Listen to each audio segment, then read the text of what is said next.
Thank you very much, James. I will share my screen. Hello, everybody. Thank you for taking the time to come and be part of this presentation. First of all, it's a crazy time for us all right now of a little unknown. This is the first time I've done an information evening such as this via Zoom, and hopefully it can still fulfill your needs without us being able to actually meet face to face. As James said, this is just the kind of information part of the session. We hope to follow this up with an on-court activity where you can see us as people, our coaches, myself, get a little feel for what we do on the floor as much as anything else. So I'm conscious that, probably a lot of you are doing a lot of stuff on Teams or Zoom at the moment, and you've probably had enough of it. So I'll try not to be too long or talk too much, but I'm sure there are lots of bits of information that you will want around the program. So to start with, a little bit about, the people involved. So starting with myself, I was the former head coach of the London City Royals, which is a professional team in the British Basketball League, which is where my relationship with Barnet and Southgate College first started. It was one of the partner academies for the London City Royals. Unfortunately, the club dissolved halfway through last season. So I've continued the relationship and tried to help the basketball program go from strength to strength at Barnet and Southgate. I was a former national team assistant coach with Great Britain. I've also been an assistant coach with the South Sudan senior men's national team as well, and the under 20 Great Britain men's team. So I have, good experience at the professional levels of basketball, but the main bulk of my career has been spent at the academy level. I was the lead coach at Barking Abbey for 13 years. Where I helped more than 100 players move on to colleges in the US. And I am one of the scouts for the Deng Top 50 camp, if you've heard of that. So for every year, I will attend the camp, which is aimed at the 50 best players in the UK. So my role is the kind of director of the academy. So I oversee all of the basketball side of things. I am the main point of contact for James and help guide our coaches through the academy structure, assisting wherever I can, and being at practice as well, to be able to check in, make sure everybody's okay. On a day-to-day basis, we have two coaches. First of all, Coach Aaron Williams, who, like myself, has experience in the BBL. There's a picture of him playing in his former days. Well, he is still an active player. I don't mean to do him a disservice, but COVID has kind of put a hit to the season for lots of people this year. He was on the squad when I was the coach of the London City Royals. He played for our program there. He formerly has attended high school in the US. He's a North Londoner by trade. He grew up with the Islington Panthers club, for those of you that know junior youth clubs. And so he has pedigree of kind of coming through the youth scene here in the UK, and then getting to travel abroad and playing at the professional level as well. So as a player, he has great experience. He's very focused on skill development and individual work, which he really, really loves to deliver as well. We also have Coach Paul Edwards. So Coach Paul Edwards, unfortunately for him, he's on the call so he can listen in, is part of the generation that played for some legendary coaches when he was a player, which I'm sure, unfortunately, some of you might not know. He played for Joe White, and he played for the London Towers programs himself as a youth player, which were, in their days, two very dominant programs within the UK. He went all the way through to be a National League Division 1 player, where he, was known as an excellent outside shooter. And since he's stopped playing, he's moved into coaching. He's an active coach at the Youngbloods club. So for those of you who are not aware, based obviously in Newham, the club, is a junior National League team that's developed a number of players that have gone on to youth national team levels, and now onwards and upwards onto, starting to be professional careers, or looking towards the US as well, if that's the pathway that they would take. So you can see between the three of us, obviously, a great number of years experience within the British game, and all steps of the ladder as well. So coaches that have worked at the professional level, at Division 1 level, at youth levels as well. So we have, the knowledge and the experience to be able to help people improve no matter where they would be on their pathway. So that moves me on to the focuses of the program. I've tried to keep this sweet, quite short, but essentially the big focus is for myself is for it to be a professional approach to whatever we're doing. So the majority of the players that we have join our program, this is a big step up in terms of their previous commitments towards basketball. So even if they'd been playing at a national league level, they might have only been playing once a week or perhaps twice a week within their programs, or just at a recreational level. I'll get onto the specifics, but it's a number of, we have more hours on the floor than players are used to. And also just the approach that we take in trying to help people get better and trying to run a high performing team is a step up on what people have experienced up until that point. While we are trying to win every game that we play, a big key for us is the individual development of every person. So that is why, and again, we'll get into the schedule shortly, but we spend time working on individual skill development of every player. We spend a lot of time on trying to help them improve. So it isn't just about us getting together, us focusing just on the 3, 4, 5 players, however many it might be, that can really help us win a game. It is very much taking each individual and dedicating time, resource, energy towards them to help them achieve what they might want to do, or just to help them improve along their basketball journey. And as it says, we're there to help each individual on their pathway. So the program as it stands at the moment, we have a big discrepancy between the experience of people coming into the program. So we have some players that have played a lot before. They have played on National League programs, as I mentioned. They are quite committed basketball players. We also have those that have never played competitively before. So they may have played a lot recreationally. They may have a big passion for the game, but they have not yet really taken that next step. And the important thing that we like to think about is that we're helping each individual on their own pathway, whichever it might be. There is no one path that's going to help them achieve what they want to do. And it's important that they don't compare their journey with anybody else's. So for us, we're able to take people at different points and also then try to help them develop. I think that comes through when James talked about what it takes to become a player on our program. I think the key things for us in the first instance is we want to have committed players. So those that really care about being better, really care and love to play basketball is absolutely the number one.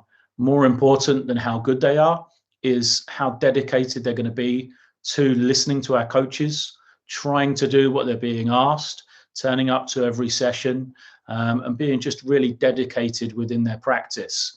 So that is the most important thing. Obviously, from there is, physical gifts would be things that we were looking for, or, technical or tactical ability. So whether you're really good as a team player, so within a team environment, or whether technically you have a really good skill level. Of course, if you don't have all of those, we are, happy and look to work with players that have, first of all, the individual focus that we feel like they can help and be benefited by our program. So a quick overview. Like I said, I'll try not to keep you too long. We have a four-pronged attack almost to the program. As you can see, we have, first of all, our competitive game schedule, team practice, individual skill development, and strength and conditioning. So if I start with our competitive game or our competitive schedule, this is often what people look for. We are a member of the AOC. We play in the colleges Division A within London, which so far has been good for us. Unfortunately, games have been hampered for us. We also like to play exhibition games or friendly games outside of the competition that we are participating in. So this year we were able to play Havering College. We would like to test ourselves against ABL programs. We'd like to play against as many other colleges as we can. So the ambition of the program is always to grow. Like everything, it feels like COVID this year has put some problems within that. But again, next year we hope to build even more with performing within the AOC, trying to get towards the top of that league, and then also building up, some schedules and some games outside of just the league structure that we have. The main bulk of what we do, though, is the next two items in team practice. So we have 3 team practices a week. They are for 2 hours long, so we get 6 hours every week on the floor. Within this, we'll always have that individual improvement section, but primarily the team practices are based on improving your tactical understanding and knowledge. So that might be within 5-on-5, or it might be within small-sided games. But team practice is made up of a lot of playing.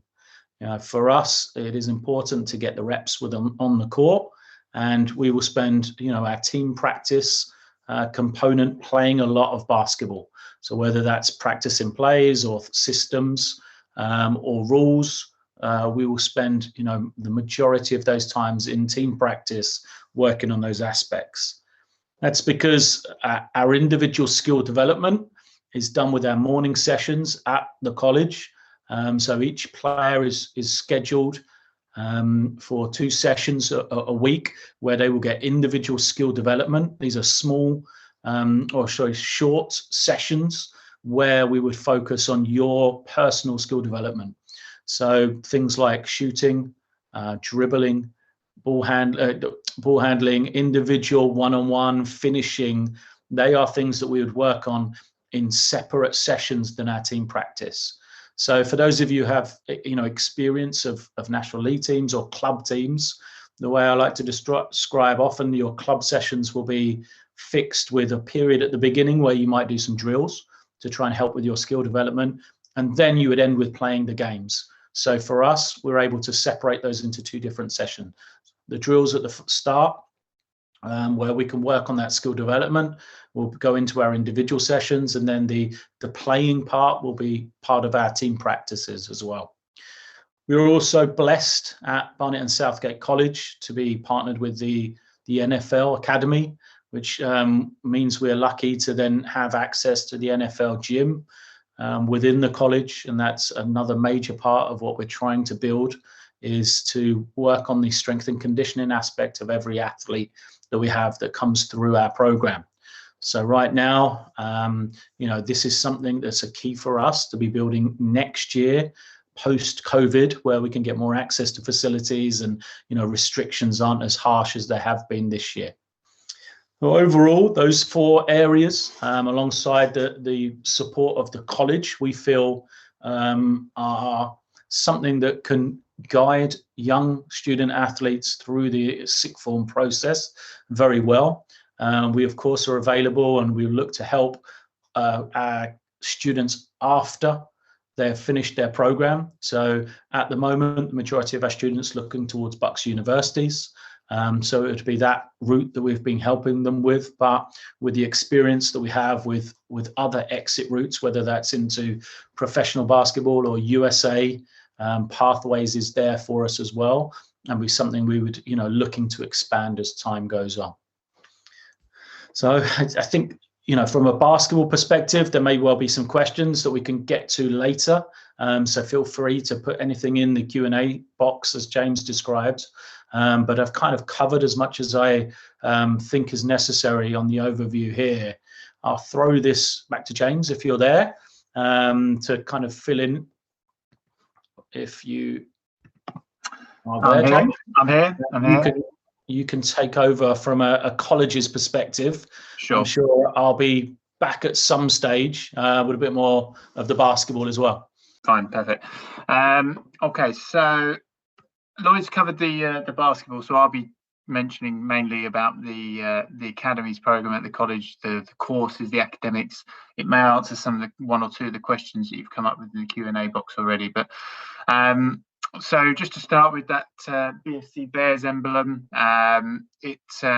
it's probably actually the basketball's probably one of, if not the program, which maybe that most fits with. Actually, it's we came up with it a few years ago now to try and follow that American collegiate feel of bringing all the different sports academies together under that brand, that one identity.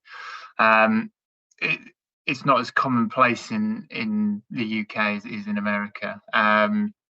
And different programs buy into it more than others, and it's obviously complicated a little bit when we've got quite high profile partners in a couple of the sports with strong brands themselves, so Tottenham Hotspur, for example, and the NFL being the main ones. But for basketball, it does fit very nicely, and that's our logo, but that's about as much as it brings into it, really. So who are we? So we're the sports department for Barnet and Southgate College. We're certainly one of the largest sports departments in London and the UK, and one of the most successful in terms of our track record of programs producing student athletes, people onto further opportunities in sports and in higher education or professional sports, and the breadth of what we offer. In terms of the current academies programs we have, as I've alluded to, we have a boys football program with Tottenham Hotspur, a women's football program with Tottenham Hotspur Women, the NFL Academy and Athletics Academy, the boxing program with England Boxing, tennis academy, and of course the basketball program. And we also have a leadership pathway for students who don't get into or play one of those sports that I mentioned, or are talented in another sport, and we can support them in other ways. So leadership's about developing their leadership skills, quite frankly. And I'll come on to a little bit of those in a bit about the partnership. So in terms of the delivery sites as a college, we're spread across North London. Our main locations are Southgate, Wood Street and Colindale. So Southgate is the predominant base for the sports team. That's where the facilities we do have are based, and that's where I'm based and most of the sports personnel are based. What you study dictates what campus you study at. So if you were to study a BTEC in sport, for example, level 1, level 2, level 3, whatever it might be, or an MVQ or a YMCA, then you would be making your way to the Southgate campus for your lessons. If you were to do A levels, for example, you would be going to the Wood Street campus for your lessons. If you were to be doing construction, you would be going to the Colindale campus for your lessons, and so forth. So each campus has got different departments based at it. There's not many where they spread across all the campuses. There is one or two who are multi-campus based, but most have their campus base. And when we say the sports department, that encompasses everything from the teaching, the academic staff. So I manage all the non-academic side of sport, and then we have the curriculum manager, Marco, manages the curriculum side of sport. But we're all technically one big department, and we have other support staff who work under me, fixture secretary, sports enrichment, etc. So what do we do with these programs, and how do we do it? So when you come to the college, you're on something called a study program. So a study program is everything you do connected with the college. So clearly the most important, the largest part of your study program at the college is your qualification, your academic qualification. So you come, you do your A levels maybe, or a BTEC level 3, or whatever it might be. I'll go through the main courses in a little bit, but that's your main qual, okay? And that's the most amount of hours associated with your study program. On top of that, you have the academy, in this case basketball, and Lloyd's gone into some of the hours associated with that. English and maths you'll have to do if you don't get a grade 4 awarded to you by your school, and I'm sure you're already aware of that. There is an element of work experience hours expectation depending on what course you're doing, so that is part of your study program, and tutorials. So all those ingredients come together to form your study program at Barnet and Southgate College. So that's everything you're doing in connection with the college. All the academies partner with these industry leading bodies to deliver it. Lloyd's gone into a little bit about the history of his association with us, and I touched on it a little bit in a minute. But we have these partnerships with these external experts to help deliver these programs. And that alongside some of the staff we have at the college is what I say is our real strength, as well as the breadth of what we do. It's the expertise that we have associated with what we do. So a lot of our staff have years of industry experience, and I include both the staff at the college, but also amongst the partners, that they're still practicing the industry. We're still bringing that innovation, that knowledge, that awareness back into what we do, and trying to look to develop and improve what we do, set against the resources we have. So in terms of our current staff, we have Jack Dimitri, is the heads the Physio Clinic at the staff. He's also part teacher. He's the national England C team physio. We have level 5 personal trainers. I myself work for the Premier League outside of my main job with the college. We have other practicing coaches, and then Lloyd's already gone into the specific expertise we have in basketball amongst the coaching staff there. So what are we preparing you for as a college? I won't dwell too much on this, but essentially it's one of a few different things. Clearly you're here to get your qualification. That could be progressing yourself from there on to higher education, either in the UK, or if you're a talented player and this is your journey and you want to go that, we try and help you get into the States, and that's certainly something we've got experience with. And certainly through the NFL Academy, we have a lot of links there in terms of expertise amongst the NCAA and time to talk to them. But we're also looking to develop other things, getting you ready for employment if that's your journey afterwards, but also developments of some life skills. So each academy has different approaches to that, but some certainly value it highly in terms of those life skills, those becoming independent and responsible people, the respect that you show each other and your coaches and so forth. And of course, we're also developing your knowledge and skills, both from an academic perspective with your course, but also from a basketball point of view. So you're becoming a better player, but you're becoming a better student of the game, and that could lead you down a coaching route in the future. So these are some of the partners that we work with. I haven't got a basketball one because I don't think Lloyd Run and Jump's got a logo unless I'm mistaken, but we're obviously here to talk about the basketball tonight. TAS I'll come on to a little bit later about what TAS refers to. So in terms of the history of the basketball program, I think we've had a basketball program give or take around 10 years now. It was only sort of 10 years ago that we kind of academized it as such, started calling it an academy, which sort of coincides with me joining the college. Before that, I think it was more of an enrichment club, really, that grew.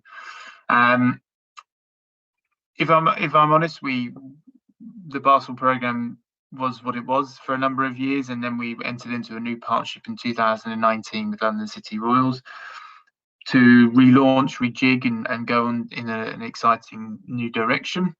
And even though the London City Royals as a senior club isn't there anymore, it's actually brought us in connection with Lloyd, which is and his team, which is the most which is a really important thing for the future of this program, because you couldn't ask for someone with better knowledge of the game and better contacts within the game and better resources within the game and the experience and everything that brings.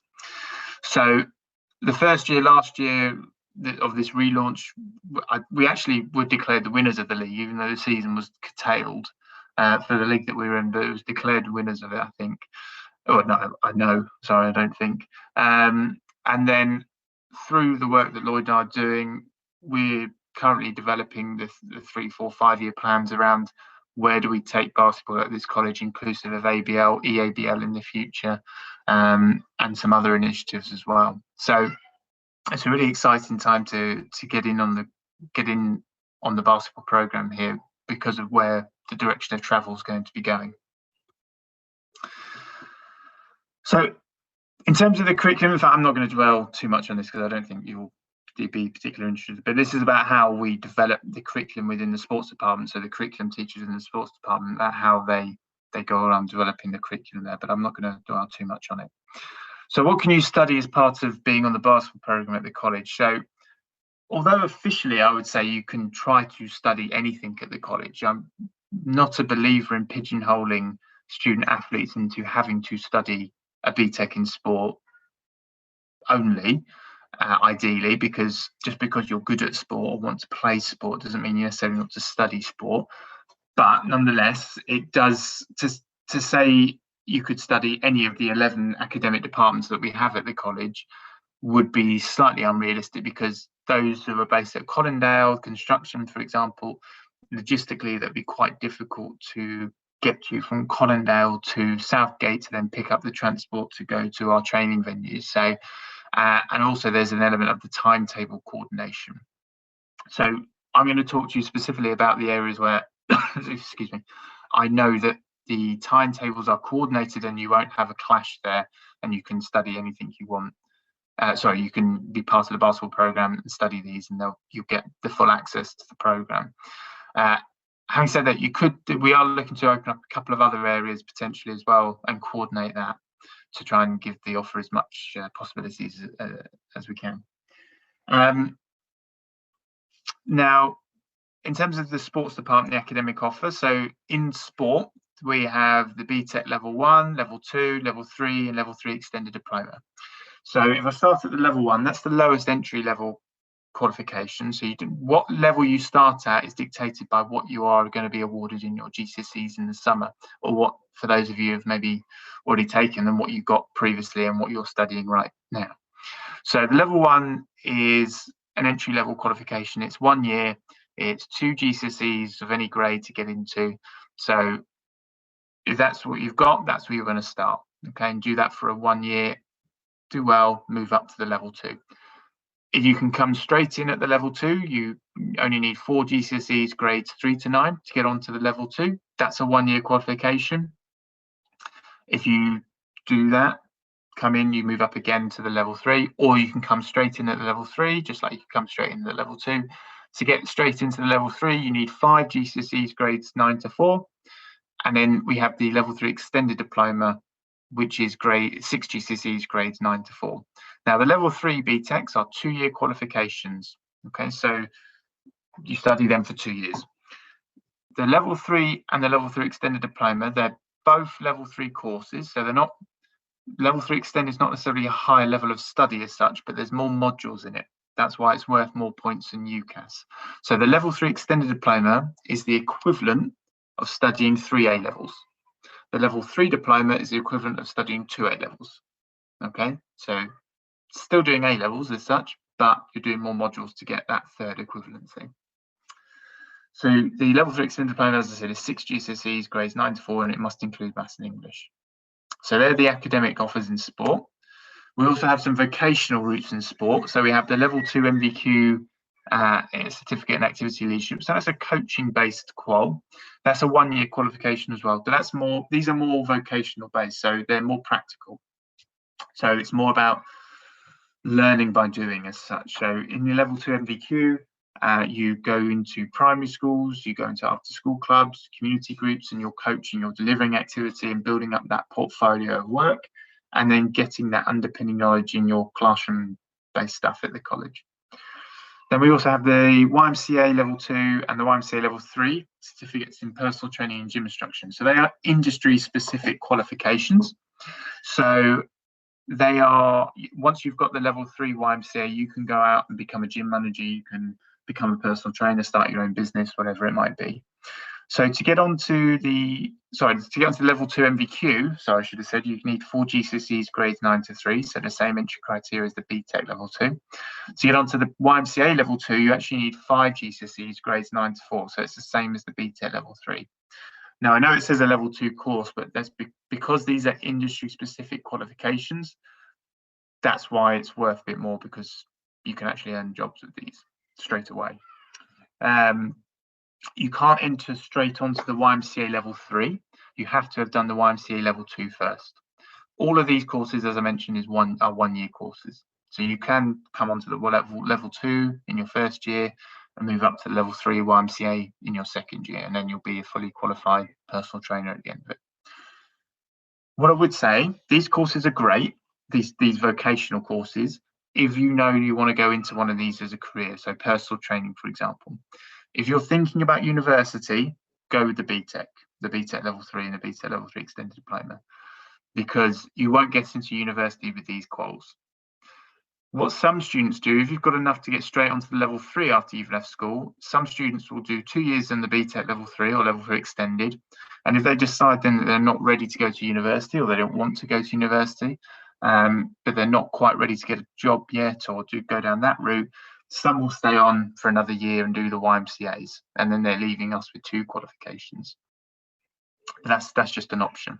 So those are the sports department academic qualifications. You can also do A-levels, and we've got a wide selection of A-levels available for you to pick from, including PE. And the A-level department asks for 6 GCSEs, grades 9 to 4, including maths and English in your entry criteria. They do conduct interviews as well. We're actually changing the procedure for this year because of COVID, but I'll go into applications at the very end. So I mentioned I'd come on to talk about what TAS is. So TAS stands for Dual Talented Athlete Scholarship Scheme. So we are a Talented Athlete Scholarship Scheme dual career accredited institution. So I know it's a lot of jargon and a bit of a mouthful, but that essentially is a marker of excellence, really. It's a symbol, an accreditation to say that if you are a talented athlete in your sport, whether that's one of the academies that we run or not, the fact that we run academies is neither here nor there, really, as such. It's about catering for talented athletes while they're in education. So we have a talented athlete policy. We're committed to working and supporting talented athletes flexibly in their academic delivery if they need to go away to international competitions or to participate in their sport at games of some sort. So we were the first FE college in the country to be awarded this status, and we're still, I think, the only one in London and one of only a couple in the southeast who have this status. If you are deemed a talented athlete studying with us, and as I said, yes, some of our academy athletes are on that, but also we have swimmers, we have a gymnast, we have a taekwondo athlete, karate, golfer, for example. We provide additional support workshops for the students, things on anti-doping, things on nutritional workshops, etc. So it's about supporting talented athletes in education holistically to make sure that the sport and the education are not fighting against each other, saying you must do this or you must do that, but they're working together to try and ensure that you succeed in both. I briefly mentioned earlier that we have a physio department at the Southgate campus. So 4 afternoons a week, if you need treatment, you can drop into the Physio Clinic. And if you're unable to train, it's expected that you go and get treatment. And this is all free of charge to the students. So Jack and a team of placement students deliver all that for the student athletes. And we have 2 gyms at the Southgate campus. Lloyd's already mentioned about the NFL Academy gym. So we have that. If you must be going in there with an S&C coach, but that is available for team S&C type training.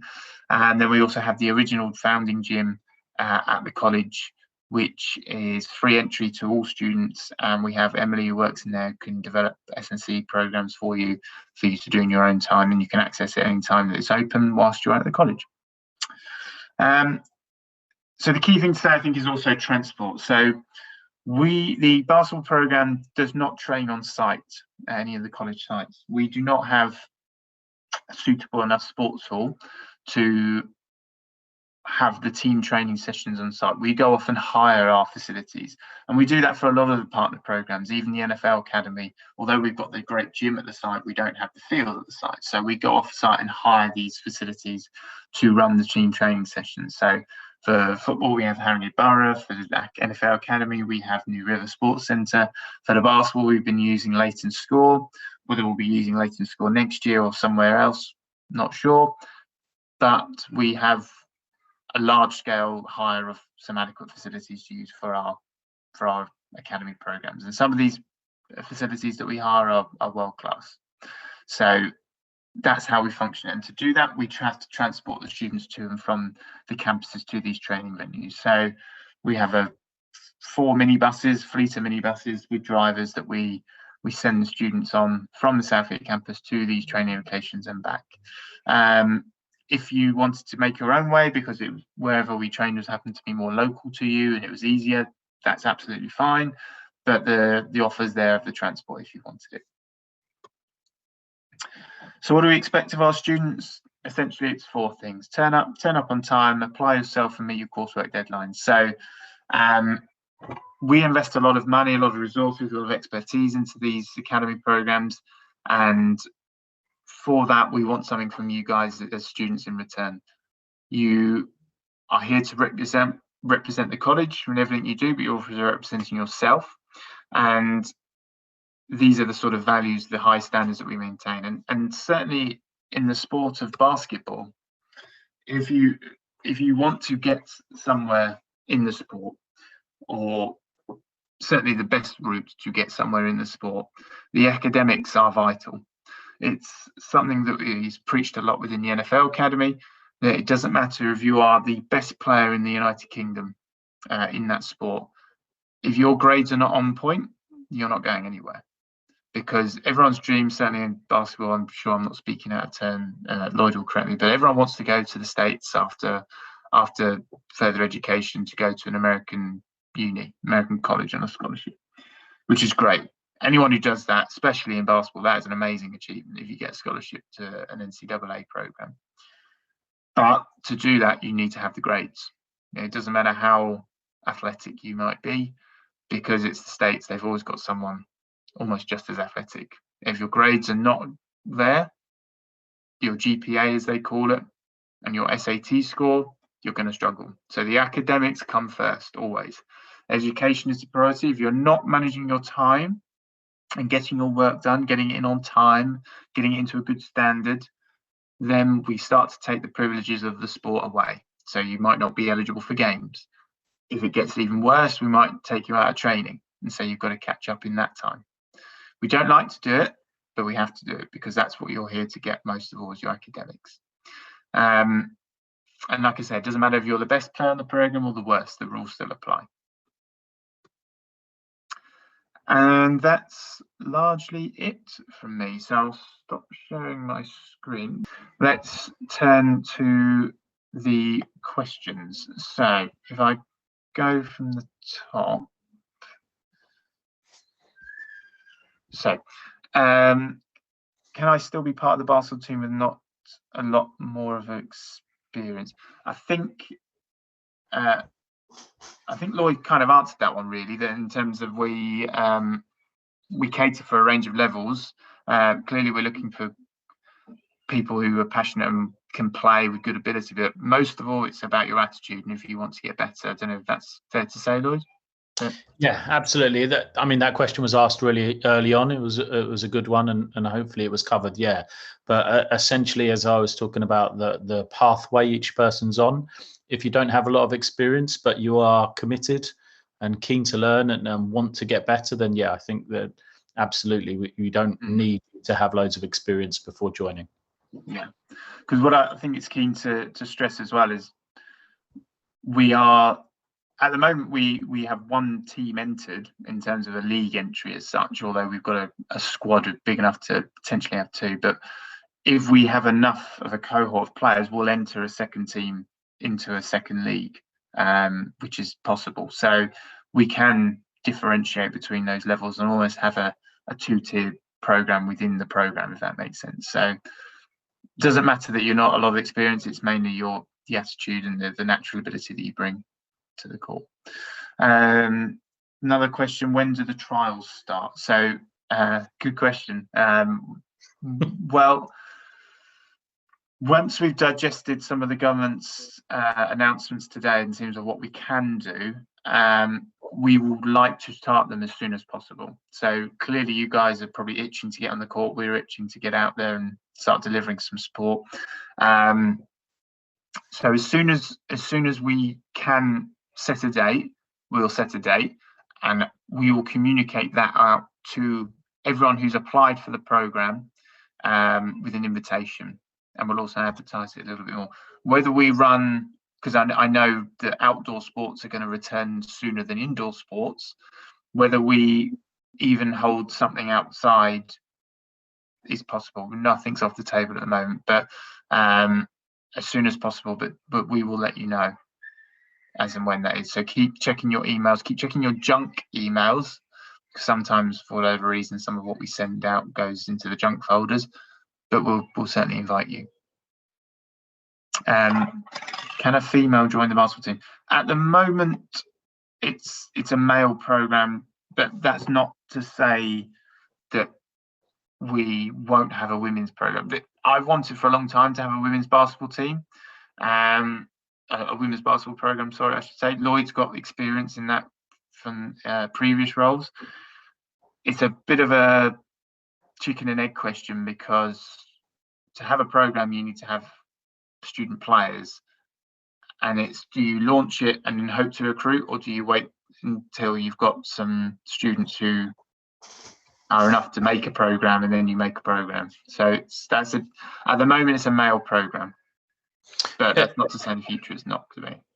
If I could jump in, I think that's probably a more individual case that we can talk to people about the provision we would be able to give females who wanted to be part of a program. Obviously, the major thing, like you said, is if we haven't got enough people for a team, then we'd struggle to play games. But I'm sure we could incorporate women into the program. Okay. Another question: if you was to fail, I think if you were to fail your GCSEs and you applied for Barnet and Southgate, does that mean you will retake it at sixth form? So I'm thinking you mean English and maths specifically there. So yeah, that's the law, that's the national law. If you don't pass your GCSE maths or English, you have to do it again alongside what you're studying. So let's say you failed all your GCSEs that you've taken with your school, and none of them were better than a grade 4. No, but none of them reached grade 4. You would probably be looking at a level 1 course and then doing your maths and English on the side of that. Whether you would be doing GCSE maths or English or functional skills would depend on what grade you were awarded. So if you were awarded a grade 3, then yeah, you'd be doing your GCSE English or maths, depending on which one it was. If you were awarded a grade 2 or 1, you'd probably be doing you would be doing functional skills, English or maths, and then be doing GCSE the following year, hopefully. Hopefully that answers that one. Is there a netball club? No, we don't have a netball club. Can I be part of the basketball team without having experience? I think that's already been answered. Is there a weight restriction rule? I'm not too sure what that means, but yeah, I don't know what that means. Does this can we play EABL league? So we're not an EABL program at the moment. That's one of the developments, as I mentioned, those 5-year targets. I think we want to have something of commensurate to that level within that time frame, but we're not at the moment. Can I do level 2 electrical installations course and still be part of the basketball academy? So sort of answered that. Yes, you could, but I can't guarantee your availability. So I would certainly talk to the tutors and try and get you available, and hopefully it fits. But be prepared that it might not. And if you were to be scheduled for lessons when you on a Wednesday afternoon, for example, when the fixtures are, then there's not much I can do about that. You have to attend your lessons. Yeah. How does the academy fit into my lesson time? So following on from that, really, that's why I mentioned some of those course areas that I did, because the way we structured it is that they've got blocks of availability for training within the timetables for the team sessions, and then the individual sessions that Lloyd mentions in the weight room can be done pre-college or post-college. Certainly pre-college in the sense of the individual sessions, but so how does it fit into your lesson timetable? Well, it's scheduled in there. So a rudimentary timetable might be Monday morning lessons, Monday afternoon lessons, Tuesday morning lessons, Tuesday afternoon training, no lessons on a Wednesday, just matches or training in the afternoon, Thursday morning lessons, Thursday afternoon lessons, Friday morning lessons, Friday afternoon training. That might be a rudimentary, rough explanation of how the timetables work. And then the individual sessions pre-college, so sort of 7:30 on court before college starts. Are you expected to be part of the academy if you're doing a sports BTEC? So if you're doing a sports BTEC, you have to do a pathway alongside it. That's not the case with other BTECs, but sports you do. So whether it's one of the academy programs or the leadership program. How does the academy fit into Barnet and Southgate? I just answered that one. When does the basketball academy start? Are there different intakes for this academy? So the academy starts every year along the same sort of lines as the college start date. So we have main enrolment in August, and then once you enroll, term starts early September, and that's when everything kicks off. Lloyd and I have discussed about having an element of a pre-season, so prior to the college start date, possibly at times. Whether there's a pre-season over the summer for people who've already applied and trialled and got in and been offered a place, that's possible. But for sure, it would start at least when college starts in September. If there's no other questions, what I'd briefly like to do with you just before you sign off is, if you're not aware, show you how to apply to the academic courses. In a regular year, what we'd do is we'd have the trials, and applying for your academic course would be part of the trials. But because we want to limit that and we're doing information sessions like this, it would be helpful if you'd already applied to your academic course. Not essential, we can do it later, but it would be useful if you do that earlier than later. So if I share my screen again, so this is the Barnet and Southgate College homepage.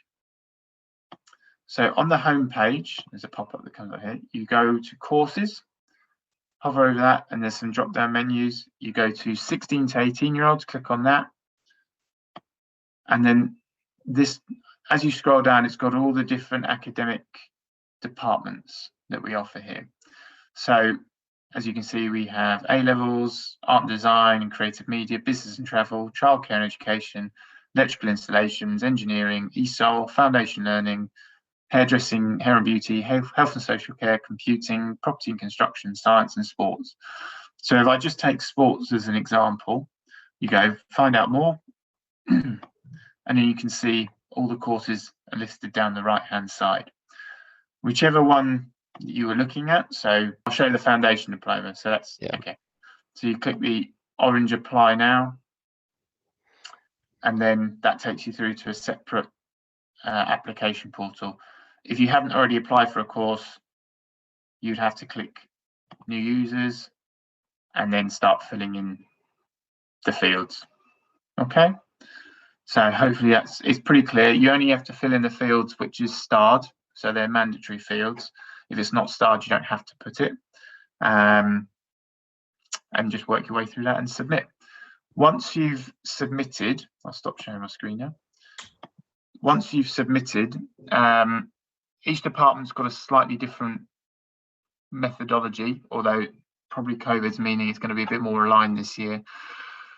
But in sport, you'll get sent a conditional offer straight away, and all that essentially means is you've got a conditional offer to study on the program that you've applied for. Now, because it's conditional, it's conditioned upon the awards that you're going to get awarded, grades you're going to get awarded from your school. So once you get your grades, once you've applied, you'll get further communication from the college about other systems you can access. So the applicants hub, for example, you can find out more information, enrolment dates, information about enrolment, etc., etc. But once you've got your conditional offer, you get the information about when enrolment is, and you come and enroll in August, and that's where your sort of interview takes place with sport. With A-levels, I know they'll communicate by asking you to follow up with subject choices, and then you again get a conditional offer, and then they'll do an interview at enrolment.